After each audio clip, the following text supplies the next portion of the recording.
Dogma is a good word, specifically within Catholicism, and the notion that you must believe things on faith, that is, in the absence of compelling evidence that would otherwise cause a rational person to believe it, that in a religious context is considered a feature, not a bug. Elsewhere, we recognize it to be a bug, and that's why the unique focus on religion. All right. So, is it reasonable to assume that we've already established, at least in principle, that there's an association between the totalitarian regimes, let's say, and dogmatism, yeah. And the dogmatism that characterizes religious belief. Yeah. What do you think, although at least in principle, the secularist totalitarian states and the religious fundamentalist totalitarian states do differ in one important regard, which is that the religious types ground their axioms in God and the secular totalitarian types don't. And so there's got to be something about totalitarianism per se that's independent of, that's associated with religious belief in the manner that you just described, but that's not particularly associated with the belief in God. There's something that makes them, that's a commonality between them. And so do you have any sense of what that might be?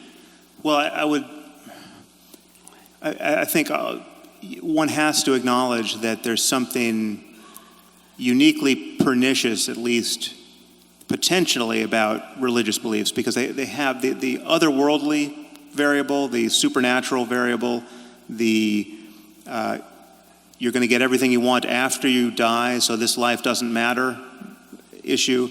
That allows for a kind of misbehavior that is especially... Okay. So it seems that the claim would be that if you put forward axiomatically your claim that God exists, then you can use that claim to justify whatever arbitrary atrocities your system might throw off.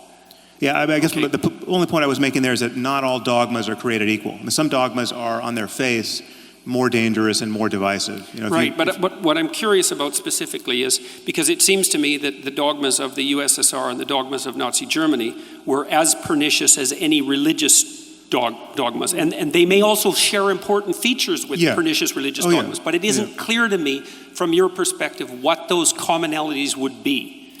Well, so, I mean, in some ways you're recapitulating an argument I've made, and this is an argument that I would make against you were you to claim, as you have elsewhere, that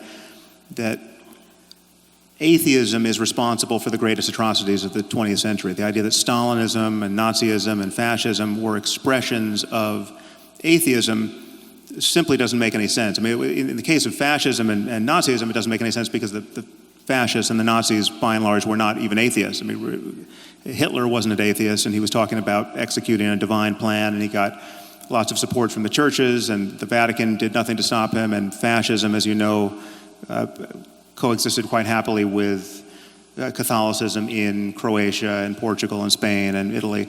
So, but even in the case of Stalin, what was so wrong with that situation were all of the ways in which it so resembled a religion. You had a personality cult, you had dogmatism that held sway to a point where apostasy and blasphemy were killing offenses. You know, the people who didn't toe the line were eradicated, and so to take a more modern example, North Korea is a religious cult. It just doesn't happen to be a one that is focused on the next life or supernatural claims of magic. So what would be the